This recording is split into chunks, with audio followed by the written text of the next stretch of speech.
أعوذ بالله من الشيطان الرجيم. بسم الله الرحمن الرحيم.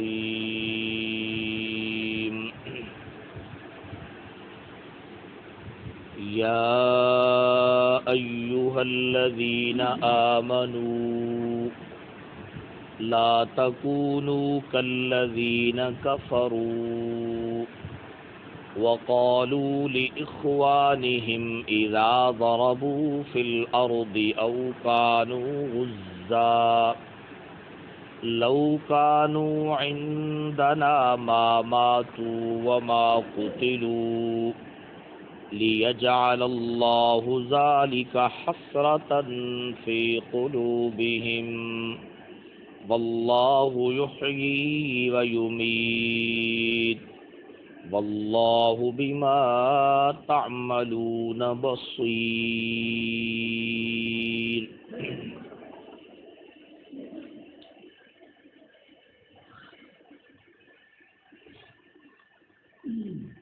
اے ایمان والو،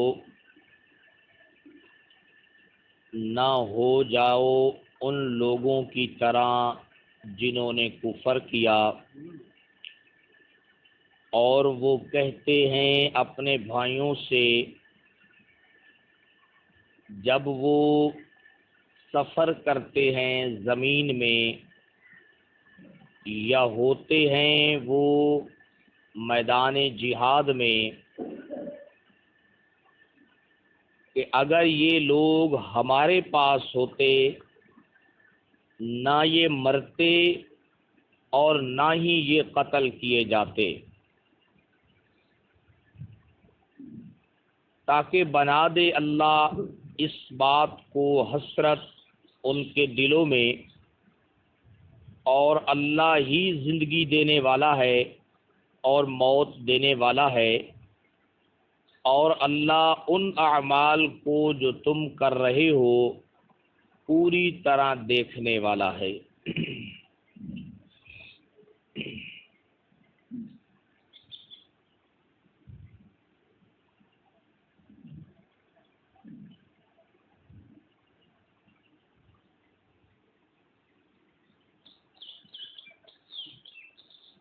اس آیت مبارکہ کا آغاز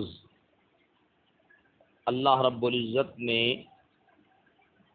خاص طور پر ایمان والوں سے خطاب میں شروع فرمایا ہے اور فرمایا کہ یا ایھا الذین آمنو، اے لوگو جو کیا لائے ہو؟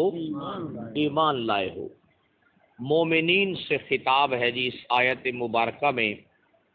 پچھلے رکوع میں بھی آپ نے دیکھا کہ پچھلے رکوع کا آغاز بھی تھا یا ایھا الذین آمنو ان تطیعوا الذین کفروا، کہ اگر تم اطاعت کرو گے کافروں کی.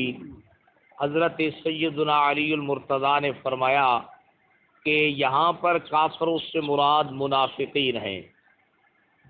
فرمایا کہ اگر تم ان کی اطاعت کرو گے تو وہ تمہیں اپنی ایڑیوں کے اوپر واپس لوٹا دیں گے. کیا مطلب ہے؟ تمہیں زمانہ جاہلیت کی طرف لوٹا دیں گے اور اسلام سے تمہیں کیا کر دیں گے؟ پھیر دیں گے. یہ اصل مقصود ہے کہ تمہیں اپنی ایڑیوں کے اوپر واپس لوٹا دیں گے. اب اللہ رب العزت جو ہے پھر ایمان والوں سے خطاب کر رہے ہیں. اب دیکھیے یہ جو پیچھے کلام گزرا ہے جس میں منافقین نے شہدائے احد کے لیے ایک بات کی تھی اور کہا تھا کہ اگر اس جنگ کے بارے میں اور اس معاملے میں کوئی ہماری سنی جاتی، ہماری مانی جاتی، ہمارا کوئی اختیار ہوتا تو یہ لوگ اس میدان میں کبھی بھی قتل نہ ہوتے، یعنی یہ لوگ بچ جاتے اور اسی مقام کے اوپر زندہ رہتے. لیکن چونکہ ہماری نہیں مانی گئی اس لیے اس جگہ کے اوپر یہ لوگ کیا ہو گئے؟ مقتول ہو گئے. اب چونکہ اس قسم کا جملہ جو ہے اگر مگر یہ جو زیادہ تعداد میں اگر مگر کی بات ہوتی ہے اس سے آدمی کا جو تقدیر پر ایمان ہے وہ کمزور ہو جاتا ہے. اس سے آدمی کا جو تقدیر پر ایمان ہے وہ کیا ہو جاتا ہے؟ کمزور ہو جاتا ہے۔ اب خطرہ تھا اس بات کا کہ چونکہ یہ جملہ لو کان لنا من الامر شیء ما قتلنا ہاہنا، یہ جملہ تقدیر والے عقیدے کے خلاف ہے، اس لیے خطرہ تھا کہ کہیں ایمان والے جو ہیں، اب ظاہر بات ہے کہ دیکھو نا، جب ایک آدمی غم کی حالت میں ہوتا ہے، ہر گھر کے اندر جناب والا لوگ شہید ہو گئے، اور پھر یہ جو کثیر تعداد میں انصار مدینہ شہید ہوئے، اور پھر یہ جو منافقین تھے یہ بھی مدینہ کے رہنے والے تھے، ہر گھر کے ساتھ ان کا خاندانی تعلق بھی تھا، اور زبانی کلامی وہ ایمان کا دعویٰ بھی کیا ہے کرتے تھے۔ اور جب ایک آدمی کے جنازے اٹھائے جا رہے ہوں، اور پھر جنازے بھی اس حالت میں اٹھائے جا رہے ہوں کہ ان کے لیے علیحدہ قبر بھی نہیں کھودی جا رہی، کئی صحابہ کرام کو احد کے میدان میں ایک ہی قبر میں اللہ کے حبیب نے کیا کر دیا؟ دفن کر دیا، اور پھر ان کے مقتولین کے لیے کفن بھی موجود نہیں ہے جناب والا۔ تو ایسے حالات میں بڑا خطرہ ہوتا ہے کہ کہیں ایمان والے بھی یہ بات اپنی زبان سے نہ نکال دیں کہ واقعتاً بات تو ان کی ٹھیک ہے یار، اگر ان کی مانی جاتی نا تو آج ہمارے یہ لوگ قتل نہ ہوتے۔ تو اب خطرہ تھا کہ اس غم کی حالت میں، اس پریشانی کی حالت میں کہیں ایمان والے جو ہیں وہ بھی اپنی زبان سے اس قسم کے جملے نہ نکال دیں۔ اللہ رب العزت نے ایمان والوں کو منع کر دیا اور فرمایا کہ یہ جو کفار ہیں، اب دیکھیے یہ اس آیت میں بھی یہی جملہ آ رہا ہے کہ وہ یہی کہہ رہے ہیں کہ لو کانو عندنا، اگر یہ ہمارے پاس ہوتے، ما ماتو، یہ لوگ کبھی بھی مرتے نہیں، وما قتلوا، اور یہ لوگ قتل بھی نہ کیے جاتے، لیکن چونکہ ہماری تو مانتے نہیں ہیں، ہمارے ہاں تو ہوتے نہیں ہیں، اس لیے مارے بھی جاتے ہیں اور قتل بھی کیے جاتے ہیں۔ تو اس قسم کے جملے جو اگر آپ غزوہ احد کا جو غم ہے نا صحابہ کرام کا، شہداء کا، مقتولین کا، اس کو سامنے رکھیں گے تو جناب والا خطرہ تھا کہ کہیں ایمان والے ان کے اس جملے کے اندر کیا ہے شامل نہ ہو جائیں، اور ایمان والے بھی اگر مگر کی باتیں کیا ہے بھائی کرنے نہ لگ جائیں۔ تو اللہ رب العزت نے ایمان والوں کو منع کر دیا اور فرمایا کہ یہ کلمات بولنے سے مکمل طور پر اجتناب کرنا ہے، اور اس بات کا عقیدہ رکھنا ہے کہ موت و حیات جو ہے وہ اللہ رب العزت کی جو تقدیر ہے اس کے تابع ہے۔ موت و حیات کا تعلق کس کے ساتھ ہے؟ تقدیر کے ساتھ ہے، اس کا تعلق کوئی انسانی احتیاطوں اور پرہیزوں کے ساتھ نہیں ہے، سمجھے گی جناب والا؟ اس کا تعلق تقدیر کے ساتھ ہے، لہذا تم نے موت اور حیات کے مسئلے کو ان کی احتیاطوں کے تابع نہیں سمجھنا، بلکہ اللہ کی تقدیر کے کیا ہے ان کو تابع سمجھنا ہے۔ تو یہ مقصود ہے اس آیت مبارکہ کا، اور ایمان والوں کو کہا جا رہا ہے کہ اپنی قول میں، اپنے فعل کے اندر کفار کی مشابہت اختیار کرنے کی تمہیں اجازت نہیں ہے، سمجھ آئے گی؟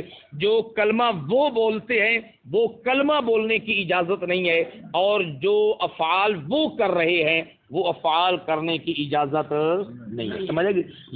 یہ بات ہمیں نہیں سمجھ آ سکتی۔ اللہ جس انداز میں ایمان والوں کو بار بار کہہ رہے ہیں ان کی بات نہیں ماننی، ان کی طرح نہیں ہونا، یہ جب اس قسم کے حالات آدمی کے اوپر آتے ہیں تو پھر لوگ آ جاتے ہیں، کہتے ہیں ہم نے آپ کو نہیں سمجھایا تھا، ابھی یہ کرنے کا وقت نہیں ہے، ابھی یہ حالات نہیں ہیں، ابھی یہ مسائل نہیں ہیں۔ تو پھر خطرہ تھا کہ ایمان والے بھی اپنی زبان سے یہ جملہ اپنے شہداء کے بارے میں نہ کہہ بیٹھتے کہ بھائی بات تو ٹھیک ہے، اگر ہم ان کی مان لیتے تو آج یہ مسئلہ نہ بنتا۔ تو فرمایا موت اور حیات کا تعلق لوگوں کی بتائی ہوئی احتیاط کے ساتھ نہیں ہے، اللہ کی بنائی ہوئی تقدیر کے ساتھ ہے۔ ہاں سمجھ آئے گی جناب؟ حضرت شاہ صاحب کا چھوٹا سا جملہ جو ربط کے لیے ہے ذرا وہ سنیے۔ ہاں جی ربط ذرا سنیے۔ لو والے کلمات بولنے، لو کا مطلب ہوتا ہے اگر، لو کا معنی کیا ہے؟ اگر اس طرح ہو جاتا تو یہ لوگ مارے نہ جاتے۔ لو والے کلمات بولنے، سننے سے پرہیز کرنے، لو والے کلمات بولنے، سننے سے پرہیز کرنے، اور موت و حیات کو تابع تقدیر ماننے کی ہدایت کی جا رہی ہے۔ سمجھ آ گئی جناب والا؟ دوبارہ عرض کرتا ہوں، پھر سنیں، موت و حیات کے بارے میں لو والے کلمے کہنے کی اجازت نہ بولنے کی اجازت ہے، نہ کہنے والوں کی بات سننے کی اجازت ہے۔ فرمایا لو والے کلمات بولنے سننے سے پرہیز کرنے اور موت و حیات کے مسئلے کو تابع تقدیر ماننے کی کیا کی جا رہی ہے؟ ہدایت کی جا رہی ہے۔ ترجمہ دوبارہ سنیے، اب بات آپ کو بہت اچھے طریقے سے سمجھ میں آئے گی۔ اللہ فرماتے ہیں یا ایھا الذین آمنو، اے ایمان والو، لا تکونو، نہ ہو جانا، نہ ہو جانا، شاہ صاحب کی بات ہے، ان والی بات مت کرنا، ان والی بات مت کرنا، سمجھ آئے گی نا؟ کالذین کفروا، کن لوگوں کی طرح جو کیا ہیں؟ کافر ہیں، سمجھ آئے گی؟ یہاں پر بھی کفار سے مراد منافقین ہی ہیں، کیا ہیں بھائی؟ منافقین ہی ہیں، سمجھ آئے گی نا؟ اب پچھلی آیت جو ہے وہ واضح ہو گئی کہ یہ جملہ منافقین کا جملہ تھا، ایمان والوں کا جملہ نہیں تھا۔ اب اللہ فرماتے ہیں ان کی طرح نہ ہونا، کیوں بھائی؟ فرمایا وقالوا لاخوانہم، وہ کہتے ہیں اپنے بھائیوں سے، کہتے ہیں اپنے بھائیوں سے، سمجھ آئے گی؟ شاہ صاحب کا چھوٹا چھوٹا جملہ ہوتا ہے، ہم مذہب و ہم نسب، ہم مذہب و ہم نسب، کیونکہ انصار مدینہ جو تھے، یہ ابن ابی جو ہے یہ بھی ان کی شاخ میں سے تھا جناب والا، اور منافقین کا جو نسبی تعلق تھا وہ ان کے ساتھ تھا، اور ظاہری طور پہ زبانی طور پر بھی وہ ان کے مذہب کے کیا ہے ہونے کا دعویٰ کرتے تھے جناب والا۔ تو فرمایا کہ وہ اپنے ان بھائیوں سے کیا کہتے ہیں، کب کہتے ہیں؟ اذا ضربوا فی الارض، جب وہ سفر کرتے ہیں زمین میں، جب سفر کرتے ہیں زمین میں۔ شاہ صاحب کے چھوٹے سے جملے میں پوری بات، یعنی دینی کام کے لیے سفر کرتے ہیں اور وہاں اتفاقاً مر جاتے ہیں۔ نہیں سمجھ آئی بھائی؟ ہاں دوبارہ سمجھیے، یعنی دینی کام کے لیے سفر کرتے ہیں، سفر کرتے ہیں، مقصود دین کا کام ہوتا ہے، اور اتفاقاً وہاں کیا آ جاتی ہے؟ موت آ جاتی ہے۔ او کانو غزن، او کانو غزن، یا وہ غزوے کے اندر ہوتے ہیں۔ غازی کا لفظ آپ نے سنا ہوا ہے نا، جو میدان جہاد میں جنگ کرتا ہے، اسی کی جمع ہے جناب۔ او کانو غزہ، یا وہ میدان جنگ کے اندر ہوتے ہیں۔ دو ہی حالتیں ہیں، آدمی یا تو تلوار اٹھا کر دین کا کام کر رہا ہوتا ہے، یا آدمی نے تلوار نہیں اٹھائی ہوتی لیکن ویسے دین کی محنت اور کام میں کیا ہے بھائی؟ لگا ہوا ہوتا ہے۔ فرمایا کہ وہ دینی کام کے لیے گھر سے نکلتے ہیں یا میدان جہاد کے لیے نکلتے ہیں، تو وہ اپنے بھائیوں سے کیا کہتے ہیں؟ لو کانو عندنا، اگر یہ لوگ ہمارے پاس ہوتے، کیا مطلب ہے؟ اس سفر پر نہ جاتے اور اس جنگ میں نہ جاتے، ما ماتو، تو یہ لوگ کبھی بھی مرتے۔ سمجھ آئے گی جناب ذرا؟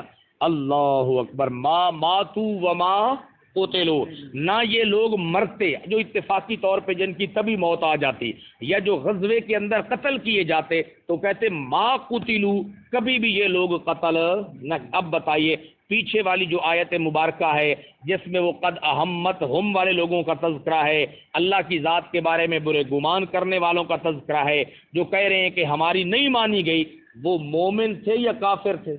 اللہ اس آیت میں واضح کر رہا ہے کالذین کفروا، کہ یہ جملہ بولنے والے مومن نہیں ہیں، یہ جملہ بولنے والے کون ہیں؟ کافر ہیں، سمجھ آئے گی جناب؟ فرمایا کہ اگر یہ لوگ ہمارے پاس ہوتے، سفر پر نہ جاتے، غزوے کے اندر نہ جاتے، ما ماتو، یہ لوگ کبھی بھی مارے نہ جاتے، سمجھ آئے گی نا؟ یہ لوگ مرتے ہی نہ، یہ لوگ ہمارے پاس رہتے، وما قتلوا، اور یہ لوگ میدان میں قتل بھی نہ کیے جاتے، سمجھ آئے گی جناب؟ اب سب سے پہلے ہم اس بات کے اوپر عرض کرتے ہیں جناب والا کہ وہ یہ جملہ کہتے کیوں تھے، وہ یہ جملہ کہتے کیوں تھے، سمجھ آئے گی؟ آخر کوئی تو بنیاد ان کی بھی ہے نا، ہو سکتا ہے کہ ان کا یہ جملہ احتیاط پر مبنی ہو، پرہیز پر مبنی ہو، اور لوگوں کی زندگی کو بچانے کی فکر کے اوپر مبنی ہو۔ ایک جملہ بولا جاتا ہے نا بھائی کہ لوگوں کی زندگی کا بچانا یہ کیا ہے بھائی؟ بڑا اہم مسئلہ ہے۔ تو منافقین بھی لوگوں کو دینی سفر پر جانے سے روکتے تھے، کیوں؟ ہو سکتا ہے وہاں پر کیا آ جائے؟ موت آ جائے، اور تمہاری زندگی بڑی قیمتی ہے جناب والا، ہو سکتا ہے تمہاری موت آ جائے، غزوے کے اندر نہ جاؤ، ہو سکتا ہے تمہاری وہاں پر کیا آ جائے بھائی؟ موت آ جائے، سمجھ جائے گی جناب والا؟ تو مفسرین فرماتے ہیں کہ جو گندا عقیدہ ان کے اندر موجود تھا اس کا انہوں نے اپنی زبان سے بھی کیا کر دیا؟ اظہار کر دیا۔ اس لیے اللہ نے فرمایا کہ قول فعل میں ان کی مشابہت اختیار نہیں کرنی۔ اب ذرا سنیے جملہ کہ وہ یہ جملہ کیوں کہتے تھے؟ کیا ان کے نزدیک مقصود جو ہے انسانی جان کو بچانا تھا یا کوئی اور مسئلہ تھا؟ ذرا سنیے جناب والا، کیوں؟ اصل وجہ یہ ہے کہ منافقین کے اندر بزدلی تھی۔ منافقین کے اندر کیا تھی؟ بزدلی تھی۔ اصل مفسر کا جملہ پڑھتے ہیں، گندے عقیدے کا زبان سے اظہار، گندے عقیدے کا زبان سے اظہار کر رہے ہیں اس لیے کہ اس سے بزدلی پیدا ہوتی ہے۔ اس سے کیا پیدا ہوتی ہے؟ منافقین جو میدان میں نہیں جا رہے تھے تو کوئی یہ وجہ نہیں تھی جناب والا کہ وہ انسانی جان کو بچانے کی فکر میں لگے ہوئے تھے، اصل میں ان کے لیے موت جناب والا، اپنی زندگی کو قربان کرنا اور موت جناب والا ان کو نظر آتی تھی، تو وہ بزدل تھے۔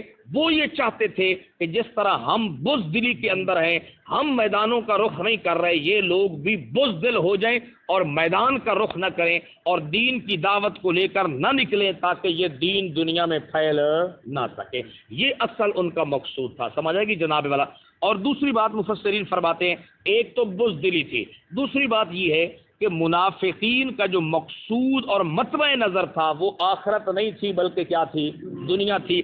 اور جو دنیا دار ہوتا ہے وہ سوچتا ہی دنیا کے لیے ہے، لوگوں کو مشورے ہی دنیا کے دیتا ہے۔ وہ جو کہہ رہے ہیں نا کہ ماتو، یہ نہ مرتے، کیا مطلب ہے؟ زیادہ دیر زندہ رہتے، کاروبار کرتے، پیسے کماتے، بیوی بچوں کے لیے مکان بناتے، یہ کرتے وہ کرتے، یہ ان کا مقصد ہے۔ اور ایمان والے تو جی رہے ہیں کس کے لیے؟ آخرت کے لیے۔ ایمان والے جیتے ہیں کس کے لیے؟ آخرت کے لیے۔ ان کی نظر میں تو موت جو ہے اس کی کوئی جناب والا اہمیت نہیں ہے، ان کی نظر کے اندر تو اصل آخرت ہے۔ اور منافقین کی نظر میں سب سے اہم چیز کیا تھی؟ دنیا تھی۔ وہ جو کہہ رہے ہیں کہ یہ نہ مرتے، کیا مطلب ہے نہ مرتے؟ یعنی زندہ رہتے، اور زندہ رہ کر کیا ہے؟ وہ دنیا کماتے، دنیا کی عیش و عشرت کرتے اور اپنے جناب بیوی بچوں کا انتظام کرتے اور لوگوں کی خدمت کرتے۔ تو وہ چونکہ دنیا میں زندہ رہنے کو، مال کمانے کو، دنیا جمع کرنے کو محبوب سمجھتے تھے، اس لیے وہ لوگوں کو بھی کہہ رہے ہیں ہماری مان لو اگر دنیا میں چند دن اور جینا چاہتے ہو، ہماری مان لو اگر دنیا میں چند دن کیا ہے اور جینا چاہتے ہو۔ اگر تم ان کی مانو گے تو پھر تمہیں اس کا مطلب یہ ہے کہ تمہیں زندگی سے پھر پیار نہیں ہے۔ اس سے کیا بات سمجھ آ رہی ہے؟ اس سے صحابہ کرام کا جو ایک عمل تھا یا ان کی سوچ اور فکر تھی اور جو منافقین کی سوچ اور فکر تھی، الگ الگ اس کی بات واضح ہو رہی ہے یا نہیں ہو رہی؟ کہ صحابہ کرام کے نزدیک جناب والا موت اور حیات یہ اتنی زیادہ اہمیت کی حامل نہیں تھی جتنا دین کے لیے سفر کرنا اور میدان جنگ میں جانا ان کو کیا تھا؟ بہت زیادہ محبوب تھا۔ اگر وہ اپنی زندگی کو محبوب سمجھتے منافقین کی طرح تو کبھی بھی میدانوں کا رخ نہ کرتے، سمجھ آئیے۔ اور دوسری بات یہ ثابت ہو گئی کہ صحابہ کرام بزدل نہیں تھے، اس لیے کہ میدان جہاد میں نہ جانا، جو منافقین نہیں جا رہے تھے وہ کوئی انسانی جان کو بچانے کی بات نہیں تھی، وہ کس وجہ سے نہیں جا رہے تھے؟ بزدلی کی وجہ سے، سمجھا کہ جناب۔ اور اگر آپ لوگ جو ہے تھوڑا سا غور فرما لیں اور تھوڑی سی توجہ فرما لیں تو یہ بات انشاءاللہ آپ کو آسانی سے سمجھ میں آ سکتی ہے کہ آپ دیکھیں کہ جب بھی جہاد کا تذکرہ آتا ہے، جب بھی قتال فی سبیل اللہ کا تذکرہ آتا ہے تو منافقین اس سے بھاگتے ہیں، منافقین اس سے کیا ہیں بھائی؟ بھاگتے ہیں۔ یہ جو اعتقادی منافق ہوتا ہے نا، جو عبداللہ بن ابی کی پارٹی کا ہوتا ہے، جو اندر سے منافق ہوتا ہے جناب والا، وہ قرآن مجید کے کس مسئلے سے بھاگتا ہے؟ جہاد والے مسئلے سے۔ کس مسئلے سے؟ قتال فی سبیل اللہ والے مسئلے سے وہ بھاگتا ہے، کیونکہ اس میں احتمال ہوتا ہے کہ میدان میں کیا آ جائے؟ موت آ جائے، اور مرنا ان کے لیے کیا ہے؟ بہت ہی مشکل ہے، سمجھ آئے گی جناب۔ اللہ رب العزت نے قرآن مجید میں منافقین کی حالت بیان کی ہے۔ آج کل اعتقادی منافقین کی مثال آپ کو دے دوں بھائی، آپ کو بتا دیتا ہوں۔ 56 اسلامی ممالک کے حکمران، 56 اسلامی ممالک کے حکمران، قتال کا نام آئے تو بھاگتے ہیں نہیں بھاگتے؟ دنیا کا کیا بنے گا؟ نظام کا کیا بنے گا؟ یہ حالات کا کیا بنے گا، ان مولویوں کو کیا پتہ ہے جناب والا کہ یہ کون سی باتیں کر رہے ہیں۔ تو حکومت نے نا سارے مولویوں کو کہا تھا اس جمعے پر فلسطین کے لیے بات کریں، یہ کریں، تو سب نے متفقہ قرارداد پیش کی کہ ہم حکومت پاکستان سے جہاد کے اعلان کا مطالبہ کرتے ہیں۔ انہوں نے کہا لو جی ان کا انتظام کرنا چاہیے، ان کا انتظام کرنا چاہیے، سمجھ آئے گی۔ اللہ نے نا سورت احزاب میں یہ جو غزوہ احد کے موقع پر ہے اس وقت کا اللہ نے منظر بیان کیا ہے کہ جب جہاد کا تذکرہ ہوتا ہے نا تو منافقین کی حالت یہ ہوتی ہے کہ رأیتہم ینظرون الیک، میرے حبیب اس وقت ان کی طرف دیکھا کر، تدور اعینہم، ان کی آنکھیں گھومتی ہیں، کیسے؟ کالذی یغشی علیہ من الموت، اس آدمی کی طرح جس پر موت کی وجہ سے غشی کے دورے پڑتے ہیں۔ غشی کے کیا پڑتے ہیں؟ دورے پڑتے ہیں، ان کو دورے پڑتے ہیں، سمجھ آئے گی۔ جس طرح مشرک قرآن کی توحید والی آیتوں سے بھاگتا ہے، اسی طرح اعتقادی منافق قرآن کے کس مسئلے